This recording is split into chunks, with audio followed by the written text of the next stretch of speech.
সক্রিয় কর্মী হিসেবে লাল ঝান্ডা হাতে চোখে চোখ রেখে বন্ধ সফল করতে ময়দানে নেমে লড়াই করেছিলেন। 9 জুলাই কেন্দ্রের নতুন শ্রম আইন সহ একগুচ্ছ দাবিতে সারা ভারতব্যাপী যে বন্ধের আওয়াজ উঠেছিল, 10টি কেন্দ্রীয় শ্রমিক সংগঠনের পক্ষ থেকে সেই বন্ধ সফল করতে নেতৃত্ব দিয়েছিলেন দুর্গাপুরের এক সিটু নেতা।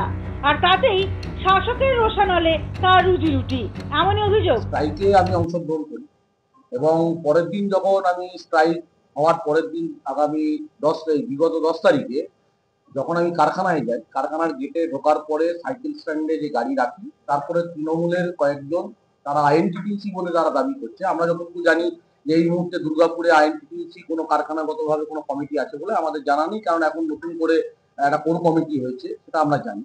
কিন্তু তারা নিজেদেরকে আইএনটিটিউসি বলছে, আইএনটিটিউসি নেতা বলছে। তারা আমাকে পরিষ্কার বলেছে যে তোমার এখানে ডিউটিতে ঢোকা যাবে না, ডিউটি করা যাবে না।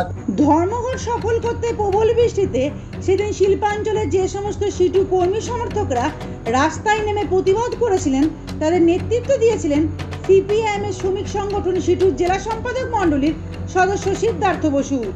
আর তার জেরেই কি এবার তার উপর নেমে এলো খাড়ার ঘা। সিটু নেতা সিদ্ধার্থ বসু দুর্গাপুরের একটি বেসরকারি ইস্পাত কারখানার কর্মী।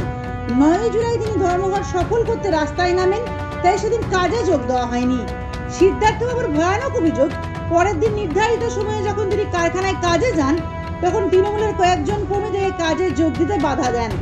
এমনকি তাকে এও বলা হয় যে কাজে যোগ দিতে হলে তৃণমূলের জেলা সভাপতি নরেন্দ্রনাথ চক্রবর্তী ও তৃণমূলের 3 নম্বর ব্লক সহসভাপতি রিন্টু পাজার লিখিত অনুমোদন আনতে হবে।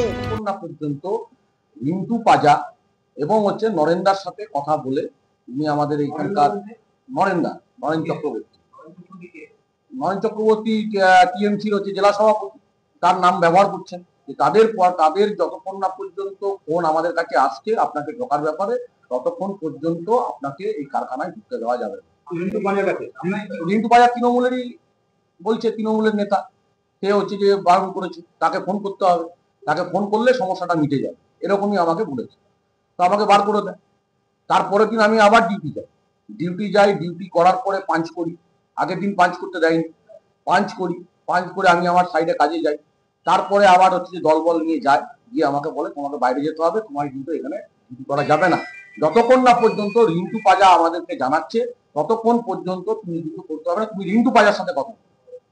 যদিও তার বিরুদ্ধে ওঠা সমস্ত অভিযোগ ভিত্তিহীন বলেন তৃণমূলের 3 নম্বর ব্লক সহ সভাপতি রিন্টু পাজা। বলেন এর সাথে তৃণমূলের কোনো যোগ নেই। তো অনেক করলো, জানি না কি ঘটনা ঘটেছে, আমার বিরুদ্ধে ভুলভাল অভিযোগ করছে। অভিযোগ করাচ্ছে হ্যাঁ, মিথ্যা অভিযোগ, জানা খবর নিন কি হয়েছে। বলছে আপনার সাথে দেখা না করা পর্যন্ত নাকি ঢুকতে পারবে না। ওকে বলছি কি বলছি জানে, ও কাজে ঢুকবে না, ম্যানেজমেন্টে কাজ করে। যারা বলছে তারা জেলা তৃণমূলের কাজ করে না, তো ম্যানেজমেন্ট জেলা তৃণমূলের সভাপতির সাথে নাকি দেখা করতে হবে, নইলে নাকি ঢুকতে দেওয়া যাবে না, এরকম হুইপ জারি করেছেন আপনি। না হুইপ জারি করার কিছু নাই, এবারে কি করেছে না করেছে আমার তো জানা নাই ঘটনা। অন্যদিকে এই ব্যাপারে কারখানার ডিরেক্টর ধৈর্য সেন স্পষ্ট করে দিয়ে বলেন, কারখানার তরফ থেকে ওই কর্মীকে আসা বা যাওয়া কোনোটিতেই বাধা দেওয়া হয়নি।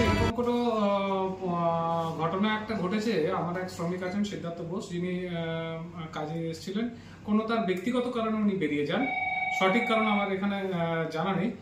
বাইরে কি স্ট্রাইক হয়েছিল বা ওনার আলাদা কি ঝামেলা ছিল বা কোনো রাজনৈতিক দল এটার মধ্যে ইনভলভ হয়ে গেছে, এটা সম্বন্ধে আমার অবগত নয়, আমি জানিও না।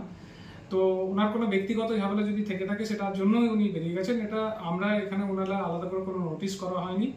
আসা বা যাওয়ার জন্য কোনো বাধাই কারোর জন্য নেই এখন পর্যন্ত। এর সাথে কোনোভাবেই এইরকম কোনো ব্যাপারটা রিলেটেড নয়, যে বিষয়টা আপনি বলছেন সেটা কোনো দূর পর্যন্ত ম্যানেজমেন্টের সাথে, ফ্যাক্টরির সাথে কোনো রিলেটেড ঘটনা এটা নয়। তাহলে কোন অজ্ঞাত কারণে সিটু নেতা সিদ্ধার্থ বসু কাজে যোগ দিতে পারলেন না, উঠছে প্রশ্ন। যদিও এই ঘটনায় সিটুর তরফ থেকে জেলা শাসক, মহকুমা শাসক ও পুলিশ কমিশনারের কাছে লিখিত অভিযোগ জানানো হয়েছে। দুর্গাপুর থেকে নিজস্ব প্রতিবেদন, সমাজ পরিবর্তনে মানুষ।